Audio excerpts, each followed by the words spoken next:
প্রথম কর্মদিবসে নিজ দপ্তরে নতুন দায়িত্বপ্রাপ্তরা। রাজনীতিবিদরা পুলিশকে আর লাঠিয়াল বাহিনী হিসেবে ব্যবহার করতে পারবে না। অন্তর্বর্তীকালীন সরকারের সঙ্গেও ভারত সুসম্পর্ক বজায় রাখবে বলে আশা। বাজার দখল করব, ঘাট দখল করব, এটা দখল করব, চাঁদাবাজি করব, ডোন্ট ডু ইট। গত আন্দোলনে যে ডিজিটাল ক্র্যাকডাউন আমরা বলেছি ইন্টারনেট বন্ধ করে, তার তদন্তের জন্য আজকে আমি ব্যবস্থা নেব। বাংলাদেশের মানুষ যেন ভাবে যে ভারত আমাদের অত্যন্ত ঘনিষ্ঠ বন্ধু। আমরা চাইব যে ভারত আমাদেরকে সেটাতে সহায়তা করুক। শপথ নিলেন প্রধান বিচারপতি সৈয়দ রেফাত আহমেদ। বঙ্গভবনে দুই উপদেষ্টাকেও শপথ পড়ালেন রাষ্ট্রপতি। উপস্থিত ছিলেন ডক্টর মোহাম্মদ ইউনূস। আমি সংবিধানের প্রতি সংবিধানের রক্ষণ, সমর্থন ও নিরাপত্তা বিধান করিব। দেখছিলেন প্রধান শিরোনাম। রাতের সময় সঙ্গে আছি আমি গোলাম রাব্বি। এবার অন্যান্য শীর্ষ সংবাদ। 7 দিনের মধ্যে চালু হচ্ছে স্বপ্নের মেট্রো রেল। আপাতত বন্ধই থাকছে ক্ষতিগ্রস্ত মিরপুর 10 ও কাজীপাড়া স্টেশন। বৃহস্পতিবার থেকে চলবে আন্তনগর ট্রেন। 6 দিন ধরে সড়কে শৃঙ্খলা রক্ষার দায়িত্বে শিক্ষার্থীরা। শেষ হচ্ছে না ট্রাফিক পুলিশ ফেরার অপেক্ষা। বেশিরভাগ থানা চালু হলেও ভেতরে সীমাবদ্ধ কাজ। নিত্যপণ্যের দাম নিয়ন্ত্রণে 7 দিন সময়। ব্যর্থ হলে সরকারি 13 সংস্থার প্রধানকে পদত্যাগ করতে হবে। ভোক্তা অধিকারের সঙ্গে সভায় আন্দোলনের সমন্বয়কদের হুঁশিয়ারি। এবং বিসিবি স্বায়ত্তশাসিত, সেখানে হাত দেবে না সরকার। প্রথম কর্মদিবসে জানালেন যুব ক্রীড়া উপদেষ্টা আসিফ মাহমুদ। বললেন নারী টি-20 বিশ্বকাপ আয়োজনে নেওয়া হবে সব ব্যবস্থা।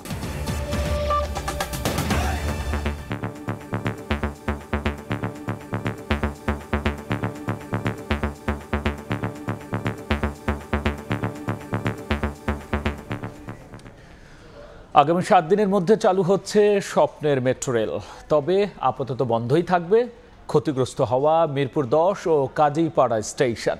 বিকেলে সচিবদের বৈঠকে প্রধান উপদেষ্টা ডক্টর মোহাম্মদ ইউনূস এই নির্দেশনা দিয়েছেন বলে জানা গেছে। ডিএমটিসিএল সূত্র জানায়, নিরাপত্তা সংক্রান্ত কিছু প্রক্রিয়া শেষ করে যাত্রী নিয়ে মেট্রো রেল আরও আগেও চালু হওয়ার সম্ভাবনা রয়েছে। আপাতত নানা দিক পরীক্ষা নিরীক্ষা করে দেখা হচ্ছে।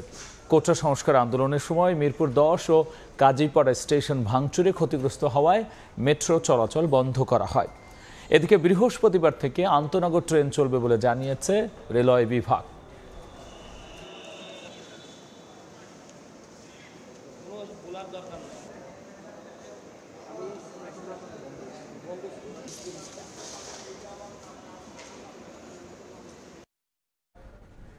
পুলিশের সব দাবি মেনে নেওয়া হবে জানিয়ে স্বরাষ্ট্র উপদেষ্টা ব্রিগেডিয়ার জেনারেল অবসরপ্রাপ্ত এম সাখাওয়াত হোসেন বলেছেন, বৃহস্পতিবারের মধ্যে পুলিশ সদস্যরা কাজে না ফিরলে চাকরি করতে ইচ্ছুক নয় বলে ধরে নেওয়া হবে। আন্দোলনে গণমাধ্যমের ভূমিকা নিয়েও প্রশ্ন তুলেছেন এ সময় স্বরাষ্ট্র উপদেষ্টা। পুলিশকে আপনি আর পুলিশ লাঠিয়াল বাহিনীর মতো পরিচালিত করতে পারবেন না। I will insist police will be under police commission. ছাত্র জনতার আন্দোলনে গণমাধ্যমের ভূমিকা নিয়েও প্রশ্ন তোলেন স্বরাষ্ট্র উপদেষ্টা। বলেন, নীতি না মেনে সংবাদ পরিবেশন করলে গণমাধ্যমের বিরুদ্ধেও ব্যবস্থা নেওয়া হবে। আপনারা সত্যি ঘটনা তুলে ধরেন নাই। আপনারা যদি ওই সময় সত্যি ঘটনা তুলে ধরতেন যে কি হচ্ছে, তাহলে আজকে পুলিশের এই অবস্থা হয় না। বিবিসির থেকে আমি দেখতেছি, কিন্তু আমাদের মিডিয়া দেখাতে পারলো না। সেই মনীয় চাটুকারি মিডিয়া হবে, বন্ধ করে দেবো। একই দিন নিজের প্রথম কর্মদিবসে সচিবালয়েও কথা বলেন এই উপদেষ্টা। স্থবির হয়ে পড়া পুলিশকে পুনরুজ্জীবিত করতে সবাইকে ঐক্যবদ্ধ হওয়ার আহ্বান জানান তিনি। এই বৃহস্পতিবারের মধ্যে যে যার জায়গায় চলে যাবেন, ডিউটিতে থাকবেন। যা হয়ে গেছে সেটা হয়তো কারোর গায়ে কেউ হাত দেবেন না, বিচার বিভাগ বিচার করবে। আপনারা যদি বৃহস্পতিবারে না আসেন, আমরা ধরে নেব আপনারা চাকরিতে ইচ্ছুক নন। দেশের রাজনৈতিক অস্থিরতার জন্য দলগুলোকে দায়ী করে বলেন, শিগগিরই পলিটিক্যাল পার্টি অ্যাক্ট করে রাজনৈতিক দলগুলোকে নিয়ম মানতে বাধ্য করা হবে। বাজার দখল করব, ঘাট দখল করব, এটা দখল করব, চাঁদাবাজি করব, ডোন্ট ডু ইট। আমি অলরেডি কয়েক জায়গায় রিকোয়েস্ট করেছি যে একটা অ্যাক্ট তৈরি করে ড্রাফটটা আমার কাছে দেন। সারা দেশে সংখ্যালঘু সম্প্রদায়ের উপর হামলা নির্যাতনের জন্য দুঃখ প্রকাশ করে সংখ্যাগুরু সম্প্রদায়ের মানুষকে পাশে দাঁড়ানোর আহ্বান জানান স্বরাষ্ট্র উপদেষ্টা। মেহেদী হাসান, সময় সংবাদ, ঢাকা। ভারতের সঙ্গে কূটনৈতিক সম্পর্কের বিষয়ে পররাষ্ট্র উপদেষ্টা বলেছেন, অন্তর্বর্তীকালীন সরকারের চাওয়া নয়াদিল্লি তাদের সঙ্গেও সুসম্পর্ক বজায় রাখবে। বিকেলে মন্ত্রণালয়ে প্রথমবারের মতো ব্রিফ করেন তৌহিদ হোসেন। এ সময় তিনি বলেছেন, বৈষম্য বিরোধী ছাত্র আন্দোলনের সমর্থনে বিক্ষোভ করায় আবুধাবিতে যাদের কারাদণ্ড দেওয়া হয়েছে তাদের মুক্তির বিষয়ে পদক্ষেপ নেবে সরকার। চিফ অ্যাডভাইজার সাহেব সম্মতি দিয়েছেন যে উনি নিজে কথা বলবেন তাদের ঊর্ধ্বতন কর্তৃপক্ষের সাথে, অন্ততপক্ষে তাদেরকে যেন মুক্তি দেওয়া হয় কোনো ধরনের কোনো শাস্তি ছাড়া। রোববার পররাষ্ট্র মন্ত্রণালয়ে সাংবাদিকদের প্রথম ব্রিফিংয়ে উপদেষ্টা তৌহিদ হোসেন বলেন, ভারত বাংলাদেশ দুই সরকারের মধ্যে সম্পর্ক ছিল অত্যন্ত ঘনিষ্ঠ, তবে মানুষের সঙ্গে তেমন ছিল কিনা সন্দেহ প্রকাশ করে তিনি বলেন, অন্তর্বর্তীকালীন সরকার দুই দেশের মধ্যে সম্পর্ক জোরদার করতে চায়। মানুষের মাঝে কতটুকু যে সোনালী অধ্যায় চলছিল মানুষের মনে সম্পর্কের ব্যাপারে, সেটা নিয়ে আমার সন্দেহ আছে। কাজে আমরা চেষ্টা করবো যে আসলে সম্পর্কটা শুধু দুটো দেশের মধ্যে না, দেশের সরকারের মধ্যে না, দুটো দেশের সার্বিক যে অস্তিত্ব তার মধ্যে মানুষ খুব গুরুত্বপূর্ণ। মানুষ যেন ভাবে যে ভারত আমাদের খুব ঘনিষ্ঠ বন্ধু, আমরা এটাই চাই। ভারতীয় সংবাদ মাধ্যমে শেখ হাসিনার চিঠি প্রকাশ হয়েছে। সেখানে তিনি অভিযোগ করেছেন, যুক্তরাষ্ট্রের কাছে সেন্ট মার্টিন না দেয়ায় তাকে ক্ষমতাচ্যুত করা হয়েছে। আর সজীব ওয়াজেদ জয় দাবি করেছেন, শেখ হাসিনা পদত্যাগই করেননি। যদিও এই দুটি দাবিকেই ভিত্তিহীন বলছেন পররাষ্ট্র বিষয়ক উপদেষ্টা। তিনি পদত্যাগ করেছেন এবং পদত্যাগপত্র রাষ্ট্রপতির কাছে আছে, এইটুকু তথ্য কনফার্ম করা হয়েছে। আমি শুধু এটুকু বলতে পারি যে আমি এরকম কোনো অঙ্গীকার করিনি। আমার খুব সন্দেহ যে রাস্তার ছাত্ররা এই অঙ্গীকার করেছে গিয়ে আমেরিকার কাছে, খুবই আনলাইকলি। এদিকে সংখ্যালঘুদের ওপর হামলার ঘটনাগুলো যতটা না ধর্মীয় তার থেকে বেশি রাজনৈতিক উল্লেখ করে তৌহিদ হোসেন বলেন, অন্তর্বর্তীকালীন সরকার কোনো হামলায় বরদাস্ত করবে না। আগুন লাগিয়ে দেওয়া বা আঘাত করা, এটাকে কোনো অবস্থাতেই মেনে নেওয়া যায় না। তাজওয়ার মাহমিদ, সময় সংবাদ, ঢাকা। কোটা সংস্কার আন্দোলন ঘিরে ইন্টারনেট শাটডাউনে জড়িতদের বিরুদ্ধে তদন্ত করে নেওয়া হবে ব্যবস্থা। অন্তর্বর্তীকালীন সরকারের প্রথম কর্মদিবসে কথা বলেছেন ডাক, টেলিযোগাযোগ ও তথ্য প্রযুক্তি উপদেষ্টা নাহিদ ইসলাম। কোটা সংস্কার আন্দোলন থেকে গণ অভ্যুত্থান, রাজপথের মতোই উত্তপ্ত ছিল সামাজিক যোগাযোগ মাধ্যম, যার পরিপ্রেক্ষিতে কয়েক দফা নানাভাবে বন্ধ করা হয় ইন্টারনেট সংযোগ। শুরু হয় আলোচনা সমালোচনা, প্রশ্ন ওঠে বিশ্বায়নের যুগে কেন বন্ধ হবে ইন্টারনেট সংযোগ। এবার অন্তর্বর্তীকালীন সরকারের প্রথম কর্মদিবসেই সাংবাদিকদের এ সংক্রান্ত এক প্রশ্নের উত্তরে ডাক, টেলিযোগাযোগ ও তথ্য প্রযুক্তি উপদেষ্টা নাহিদ ইসলাম জানান, কথায় কথায় ইন্টারনেট বন্ধ রাখা মানে মানবাধিকার লঙ্ঘন করা। ইন্টারনেট ব্যবহারটা কিন্তু এটা একটা ডিজিটাল রাইটসে পরিণত হয়েছে, এটা একটা মানবাধিকারের বিষয়। তো ইন্টারনেট বন্ধ বলেন বা সেটাকে সীমিত পর্যায়ে নিয়ে আসা, এই মানবাধিকার বিষয়টাকে মাথায় রেখেই করতে হবে, যাতে কারো মানবাধিকার লঙ্ঘিত না হয়। এ সময় তিনি হুঁশিয়ারি দিয়ে বলেন, প্রথম কর্মদিবসেই ডিজিটাল ক্র্যাকডাউনের সঙ্গে যারা জড়িত ছিল সবার আগে তাদের বিরুদ্ধে তদন্ত করা হবে। গত আন্দোলনে যে ডিজিটাল ক্র্যাকডাউন আমরা বলেছি ইন্টারনেট বন্ধ করে, তার তদন্তের জন্য আজকে আমি ব্যবস্থা নেব যে কেন এই ঘটনাটি ঘটেছিল এবং কারা সেটার সাথে জড়িত ছিল। নতুন করে দুর্নীতিমুক্ত তারুণ্য নির্ভর আইসিটি খাত গঠনে কাজ করার আশা প্রকাশ করেন আইসিটি উপদেষ্টা। জিন্নাতারা জশোয়া, সময় সংবাদ, ঢাকা। দেশের চলমান সার্বিক পরিস্থিতিকে চ্যালেঞ্জ হিসেবে নিয়ে পরিবর্তনে ভূমিকা রাখার কথা জানিয়েছেন অন্তর্বর্তীকালীন সরকারের উপদেষ্টারা। সমাজে ন্যায় প্রতিষ্ঠার পাশাপাশি নিত্যপণ্যের দাম নিয়ন্ত্রণ সহ নাগরিকদের সুবিধা দিতে তৎপর হবেন বলেও জানিয়েছেন কেউ। শপথ নেওয়ার পর প্রথম কর্মদিবসে সচিবালয়ে এসে গণমাধ্যমে তারা এসব কথা বলেন। বৃহস্পতিবার সন্ধ্যায় শপথ নেয়ার পর দুদিন সাপ্তাহিক ছুটি শেষে প্রথম কর্মদিবসে রোববার সচিবালয়ে আসেন অন্তর্বর্তীকালীন সরকারের উপদেষ্টারা। দায়িত্ব পেয়ে নিজ নিজ মন্ত্রণালয়ে আসার পর কর্মকর্তা কর্মচারীরা ফুল দিয়ে শুভেচ্ছা জানান তাদের। এরপর গণমাধ্যমের কাছে মন্ত্রণালয়ের বিভিন্ন পরিকল্পনা তুলে ধরেন বর্তমান সরকারের উপদেষ্টাগণ। প্রতিশ্রুত পরিবর্তনের লক্ষ্য বাস্তবায়নের কথা জানান সমাজ কল্যাণ উপদেষ্টা, আর সমাজে ন্যায় প্রতিষ্ঠার কথা বলেন পরিবেশ ও বন উপদেষ্টা। আমি আগে পরিবেশ ন্যায় বিচার নিয়ে কাজ করেছি, এখনো পরিবেশ ন্যায় বিচার নিয়ে কাজ করব। প্রত্যাশা হচ্ছে যত তাড়াতাড়ি কাজটা শুরু করা যায়, সামগ্রিক প্রেক্ষাপটটা একটু স্থির হয়ে আসলে কাজটা শুরু করে দেব। ভাবলে সবকিছু কঠিন, ভাবলে সবকিছু সহজ, এর চাইতে বেশি কিছু বলা বোঝা যাবে না। সিন্ডিকেট চাঁদাবাজি ঠেকিয়ে পণ্যের দাম নিয়ন্ত্রণে কাজ করার কথা জানান মৎস্য ও প্রাণী সম্পদ উপদেষ্টা।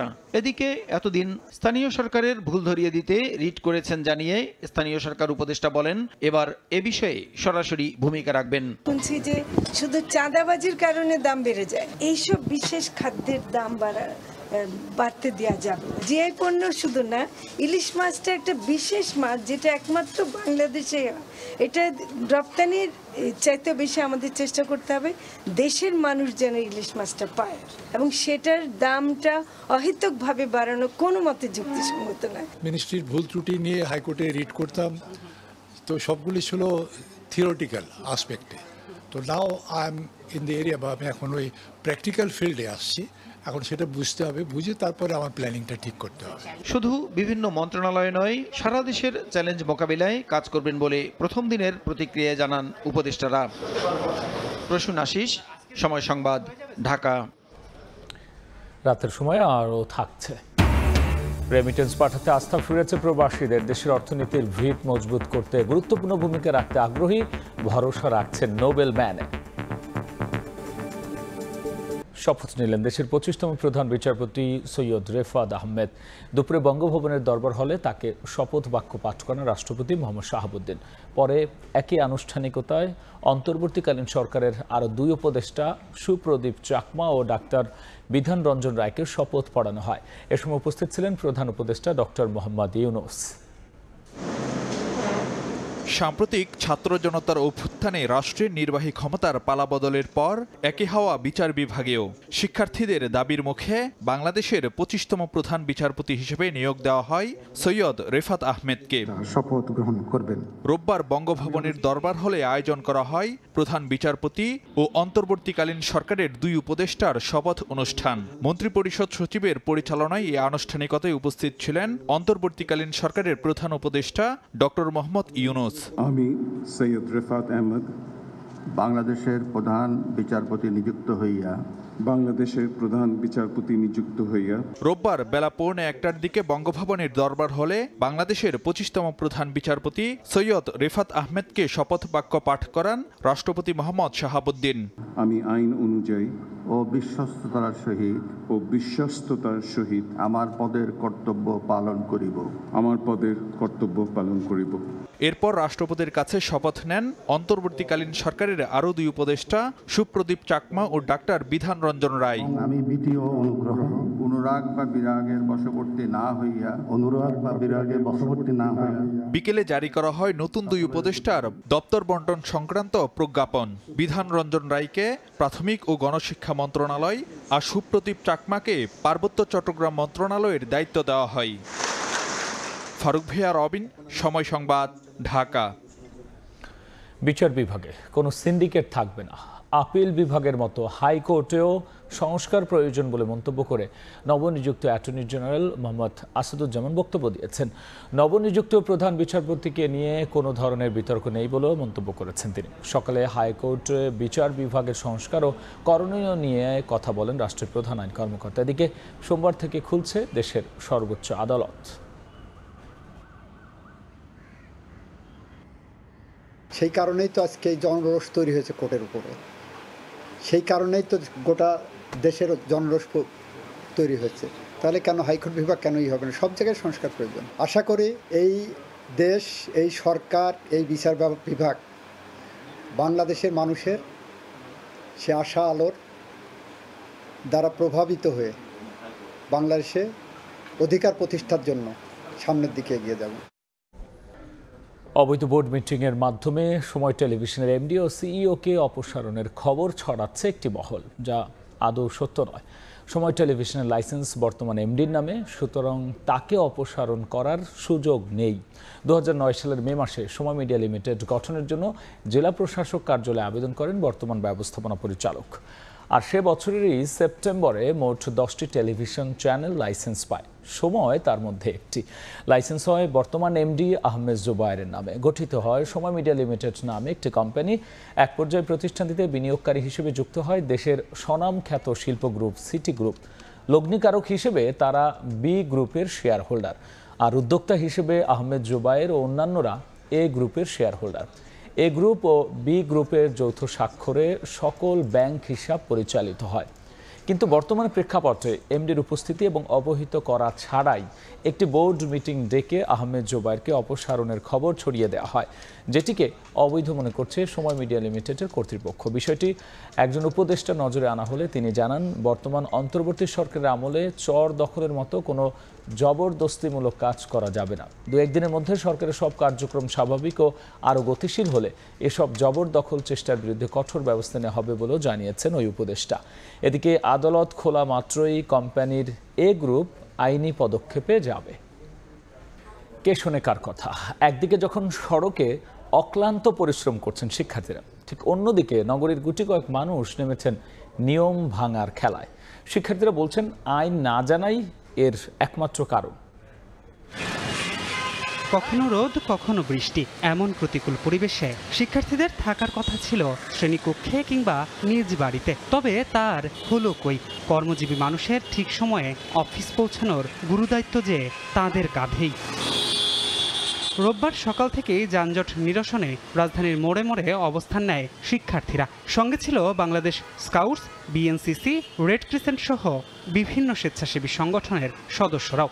ইন্ডিকেটরগুলো বা সিগন্যাল লাইটগুলো আপনারা ভুলে দিচ্ছেন, মানে যেদিকে যাওয়ার কথা ওগুলো দিচ্ছেন না। চেক করা তো বিরক্ত হচ্ছে, এখানে তারা মানতে চাচ্ছে না আমাদের কোনোভাবে। সরেজমিনেও মিলেছে এমন চিত্রই। বুঝে কিংবা না বুঝে নগরবাসী মেতেছেন আইন ভাঙার খেলায়। কখনো রোড ডিভাইডার ডিঙিয়ে পার হচ্ছেন সড়ক, কখনো চলছেন উল্টো পথে। নিয়ম না মেনে এখান দিয়ে রাস্তা পার হলেন কেন? ফুট ওভার ব্রিজ কেন ব্যবহার করলেন? আসলে এটা ঠিক ভুল হয়েছে। নিয়ম কেন মানলেন না? সরি। ভুল তো সব সময় হয়, এখন শিক্ষার্থীদের উপর একটু সম্মান দেওয়া যেত না? অবশ্যই আর হবে না ভুল। এই দিক দিয়ে রাস্তা পার হলেন কেন? সরি ভাই, তো আমি মার্কেটে যাবো তো ইমার্জেন্সি। শিক্ষার্থীরা এত পরিশ্রম করছে, নিচে দিয়ে পার হলেন কেন? তবে পরিস্থিতি স্বাভাবিক হওয়ায় ট্রাফিক পুলিশকে আবারও কর্মস্থলে ফেরার আমন্ত্রণ জানিয়ে নগরবাসী বলছেন, ফেরার পর পুলিশকে হতে হবে শিক্ষার্থীদের মতোই নীতিবান।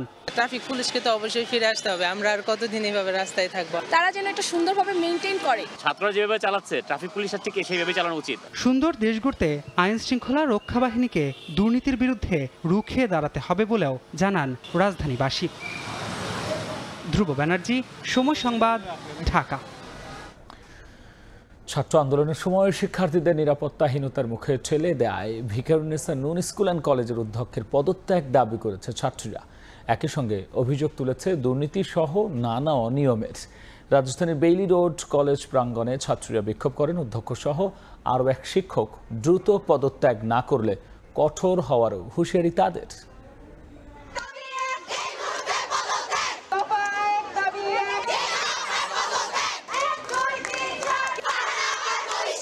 স্লোগানে উত্তাল রাজধানীর বেইলি রোডের ভিকারুন্নেসা নূন স্কুল অ্যান্ড কলেজের প্রধান ক্যাম্পাস। দেশ সংস্কারের অংশ হিসেবে প্রতিষ্ঠানটির নানা অনিয়মের সংস্কার চায় তারা। নানা অভিযোগের তীর প্রতিষ্ঠানের অধ্যক্ষ কেকা রায়চৌধুরী ও পদার্থবিজ্ঞানের অধ্যাপক ফারহানা খানমের বিরুদ্ধে। আওয়ামী সরকারের পতনের এক দফা দাবিতে সারা দেশ যখন ছাত্র জনতার আন্দোলনে উত্তাল, ঠিক তখন শিক্ষার্থীদের সঙ্গে বিরূপ আচরণ করেন অভিযুক্তরা। এমন অভিযোগ তুলে বিক্ষোভকারীদের দাবি, আন্দোলনের এক পর্যায়ে বাইরে গোলাগুলির সময় শিক্ষার্থীদের ক্যাম্পাসে প্রবেশ করতে দেননি এই দুই শিক্ষক। উল্টো কটু কথা বলে নিরাপত্তাহীনতার মুখে ঠেলে দেন তারা। আমরা যেদিন এখানে আন্দোলনে ছিলাম, সমাবেশে ছিলাম, আমাদের উপর পুলিশি হামলা আসে, তখন আমরা টিচারদেরকে ফোন করে জানাই আমাদেরকে গেটটা খুলে দিতে, আমরা নিরাপদ আশ্রয় নিব। কিন্তু তখন আমাদের জন্য গেট খুলে দেওয়া হয়নি। টিচার বলছে গেট ভেঙে ফেললেও যেন আমরা গেট খুলে না দেই। এক দফা এক দাবি, কেকাপা এবং ফারনাপা পদত্যাগ হোক। দেশ সংস্কার হইছে, বিএনসি সংস্কার হোক। শিক্ষার্থীদের এই বিক্ষোভে বেশ কয়েকজন অভিভাবকও একাত্মতা প্রকাশ করেন। অভিযোগ করেন, অধ্যক্ষের নানা দুর্নীতির কারণে ক্ষুণ্ণ হচ্ছে প্রতিষ্ঠানের সুনাম। কোঠা আন্দোলনের সময় ওদের গেটটা খোলা হয় নাই, এটা ওদের দাবি, কেন খুললো না? হ্যাঁ, এটা বাচ্চাদের জন্য একটা অনেক বড় একটা রিস্ক হয়ে যেত। এটা আমাদের স্কুলে আসলে এটা ঠিক হয় না, তখন খোলা উচিত ছিল। আমাদের গার্ডিয়ানদের চাইতে বাচ্চারা কিন্তু এখন অনেক অ্যাক্টিভ সবকিছুতে। আমার চিন্তা ভাবনা আপাগো অনেক কিছু ভুলও আছে। ভিকারুন্নেসা নূন স্কুল অ্যান্ড কলেজের অন্যান্য শিক্ষকরাও শিক্ষার্থীদের এই বিক্ষোভে একাত্মতা প্রকাশ করেছেন বলে জানিয়েছে ছাত্রীরা। তোহা খান তামিম, সময় সংবাদ, ঢাকা। দীর্ঘ 9 বছর পর ভারত থেকে দেশে ফিরলেন বিএনপির স্থায়ী কমিটির সদস্য সাবেক যোগাযোগ প্রতিমন্ত্রী সালাউদ্দিন আহমেদ। দুপুরে এয়ার ইন্ডিয়ার ফ্লাইটে শাহজালাল বিমানবন্দরে পৌঁছান তিনি। এ সময় বিএনপি নেতাকর্মীরা তাকে স্বাগত জানান। দীর্ঘ 9 বছর পর ফিরলেন নিজ দেশে। হাজারো নেতাকর্মীর অভিবাদন ও ভালোবাসার জবাবে হাত নেড়ে হাসি মুখে জানালেন কৃতজ্ঞতা। সদস্য ও সাবেক যোগাযোগ প্রতিমন্ত্রী সালাউদ্দিন আহমেদ রোববার দেশে ফিরলে শাহজালাল আন্তর্জাতিক বিমানবন্দরে দেখা মেলে এমন দৃশ্য। দুপুরে এয়ার ইন্ডিয়ার ফ্লাইটে শাহজালাল বিমানবন্দরে ভারতের দিল্লি থেকে ঢাকা পৌঁছান সালাউদ্দিন আহমেদ। এ সময় ফুল, পোস্টার, ব্যানার নিয়ে তাকে স্বাগত জানান হাজারো মানুষ। বিমানবন্দরে উপস্থিত ছিলেন সালাউদ্দিন আহমেদের পরিবারের সদস্যরাও। বহু বছর পর প্রিয়জনের দেখা পেয়ে আবেগ আপ্লুত হন তারা। 2015 সালের 10ই মার্চ উত্তরার এক আত্মীয়র বাসায় অবস্থান করার সময় ডিবি পরিচয়ে সালাউদ্দিন আহমেদকে তুলে নেয়ার অভিযোগ করেছিলেন তার পরিবার। ওই বছরের মে মাসে ভারতের মেঘালয়ের শ্রীলং থেকে স্থানীয় পুলিশ সালাউদ্দিন আহমেদকে উদ্ধার করে। এরপর অনুপ্রবেশের অভিযোগে তাকে কারাভোগ করতে হয়। 2001 সালে যোগাযোগ প্রতিমন্ত্রীর দায়িত্বে ছিলেন সালাউদ্দিন আহমেদ। মার্জিয়া মুমু, সময় সংবাদ, ঢাকা। রাতের সময় আরও থাকছে। সাকিব আল হাসানকে রেখে ঘোষণা হলো পাকিস্তান সফরে বাংলাদেশের টেস্ট স্কোয়াড। 16 সদস্যের দলে ফিরছেন তাসকিন ও মুশফিক। কাল প্রথম ধাপে দেশ ছাড়বে টাইগাররা। রেমিটেন্স পাঠাতে আস্থা ফিরেছে প্রবাসী বাংলাদেশিদের। দেশের অর্থনীতির ভিত মজবুত করতে গুরুত্বপূর্ণ ভূমিকা রাখতে আগ্রহীও তারা। একই সঙ্গে ভরসা রাখছেন নোবেলজয়ী প্রধান উপদেষ্টা ডক্টর মোহাম্মদ ইউনূসের ওপর। ফ্রান্সের প্যারিস থেকে এ বিষয়ে বিস্তারিত জানবো এস.এম. ইকবালের কাছে। গার্দো নর্থ ইউরোপের বিজনেস সেন্টার। প্রতিদিন প্রায় 7 লাখ মানুষের চাপ সামলানো এই অঞ্চলে আছে ছোট্ট এক বাংলাদেশ, যেখানে প্রতিটা দিন শুরু হয় অনেকটা কর্মব্যস্ত ঢাকার মতোই। প্যারিসে বসবাসরত অধিকাংশ বাঙালির রুটি রুজির এই কেন্দ্রে যেমন আছেন খেটে খাওয়া বাঙালি, ঠিক তেমনি আছেন ক্ষুদ্র ও মাঝারি ব্যবসায়ী। হাজার মাইল দূরে হলেও দেশের অর্থনীতির সঙ্গে আছে যাদের নিবিড় সম্পর্ক। তৈরি পোশাক শিল্পের পর বাংলাদেশের অর্থনীতিতে গুরুত্বপূর্ণ অবদান রাখে প্রবাসী আয়। তবে রাজনৈতিক অস্থিরতার জন্য সম্প্রতি দেশে টাকা পাঠাতে বেঁকে বসেন তারা। অন্ধকার দূরে ঠেলে নতুন বাংলাদেশের দায়িত্বে ডক্টর মোহাম্মদ ইউনূস। এই নোবেল ম্যানেই ভরসা প্রবাসীদের। গত কয়েকদিন আগে আমরা ওয়াদা করেছিলাম দেশে আর রেমিটেন্স পাঠাবো না। এখন থেকে আমরা সবাই অঙ্গীকারবদ্ধ, আমরা দেশে রেমিটেন্স পাঠাবো। স্বাধীন হয়েছে নতুন করে, সেক্ষেত্রে আমরা আবার দেশের অর্থনীতিটাকে সচল করতে, উন্নয়ন করতে আমরাও অবদান রাখতে চাই। শুধু গার্দো নর্থ নয়, আলোক ঝলমলে অভিজাত প্যারিসেও আধিপত্য আছে বাংলাদেশি ব্যবসায়ীদের, যাদের অনেকেই সম্পৃক্ত অল ইউরোপ বিজনেস কমিউনিটির সঙ্গেও। নতুন বাংলাদেশ বিনির্মাণে তাদের সঠিক উপায়ে সম্পৃক্ত করতে পারলে দ্রুত ইতিবাচক ফল আসবে বলে মত সংশ্লিষ্টদের। বড় শক্তি হচ্ছে প্রবাসীদের সেভিংস। এইটা কিভাবে বাংলাদেশে নেওয়া যায়, বিভিন্ন ইম্পর্টেন্ট পরিকল্পনার মধ্যে তারা কীভাবে অংশগ্রহণ করতে পারে, তখনই তারা সেই অংশগ্রহণে যাবে যখন তারা এর মধ্যে সম্পৃক্ত থাকবে। তাদের কাছে কেউ জবাবদিহিতা করার জন্য সামনে থাকবে এবং তাদের আস্থার মানুষগুলো বাংলাদেশের প্রশাসনের সঙ্গে একসঙ্গে কাজ করার সুযোগ পাবে।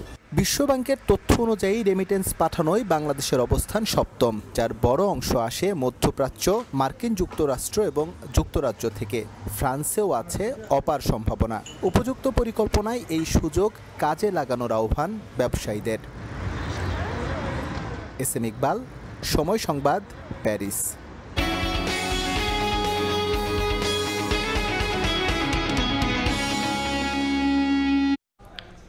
7 দিনের মধ্যে নিত্যপণ্যের দাম ক্রেতার নাগালের মধ্যে আনতে ব্যর্থ হলে বাণিজ্য মন্ত্রণালয়ের 13 সংস্থার প্রধানদের পদত্যাগের আহ্বান জানিয়েছে বৈষম্য বিরোধী ছাত্র আন্দোলন।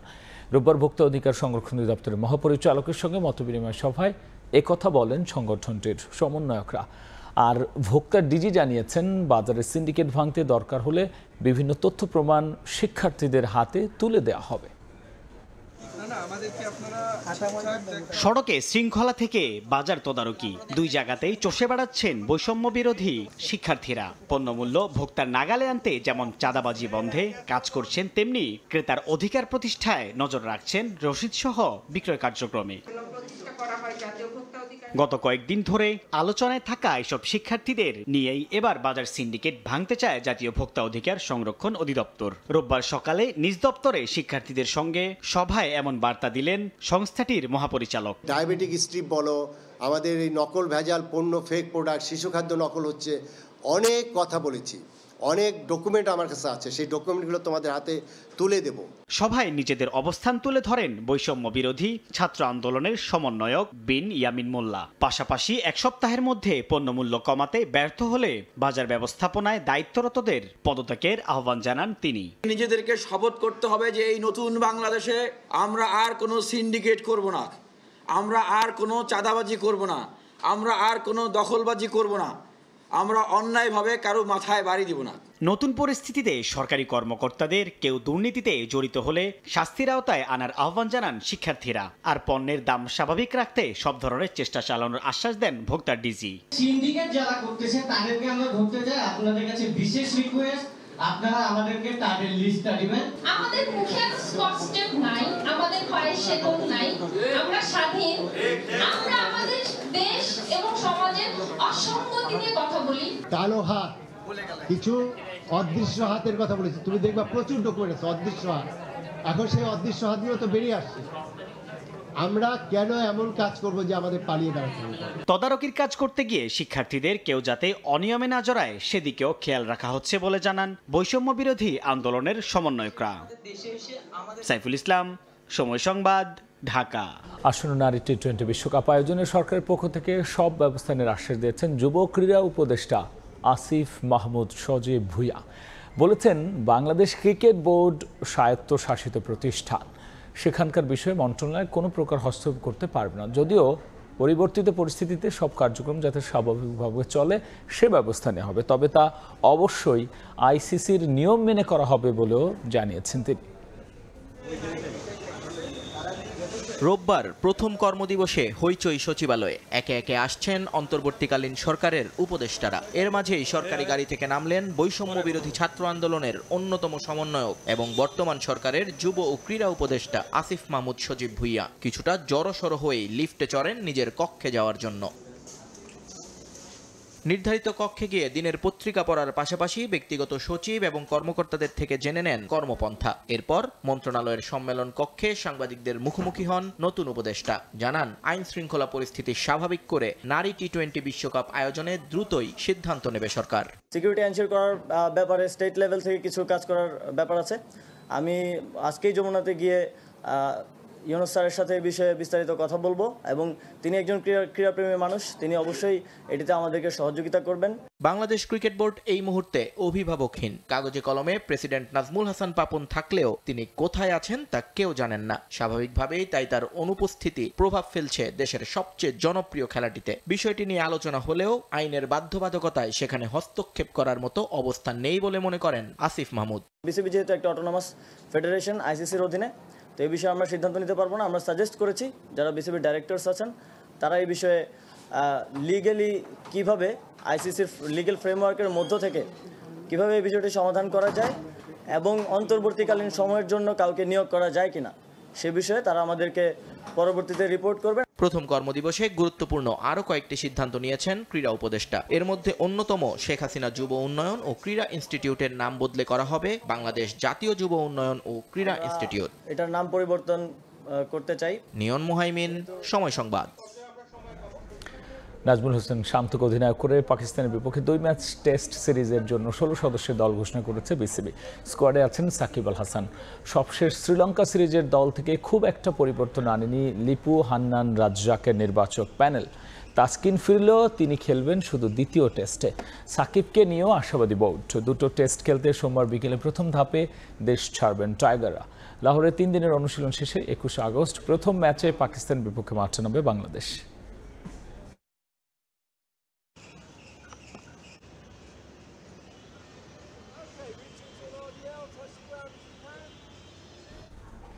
এই পর্যায়ে শীর্ষ সংবাদ জানিয়ে দিচ্ছে আরও একবার। 7 দিনের মধ্যে চালু হচ্ছে স্বপ্নের মেট্রো রেল। আপাতত বন্ধই থাকছে ক্ষতিগ্রস্ত মিরপুর 10 ও কাজীপাড়া স্টেশন। বৃহস্পতিবার থেকে চলবে আন্তনগর ট্রেন। রাজনীতিবিদরা পুলিশকে আর লাঠিয়াল বাহিনী হিসেবে ব্যবহার করতে পারবে না, সাফ জানিয়েছেন স্বরাষ্ট্র উপদেষ্টা। ভারত সুসম্পর্ক বজায় রাখবে বলে আশা পররাষ্ট্র উপদেষ্টা। আমি আইন অনুযায়ী ও বিশ্বস্ততার সহিত আমার পদের কর্তব্য পালন করিব। শপথ নিলেন প্রধান বিচারপতি সৈয়দ রেফাত আহমেদ। দুই উপদেষ্টাকেও শপথ পড়ালেন রাষ্ট্রপতি। উপস্থিত ছিলেন ডক্টর মোহাম্মদ ইউনূস। কাল থেকে খুলছে উচ্চ আদালত। এই ছিল রাতের সময়। এরপর দেখবেন সময় সংবাদ। সঙ্গেই থাকুন সময়।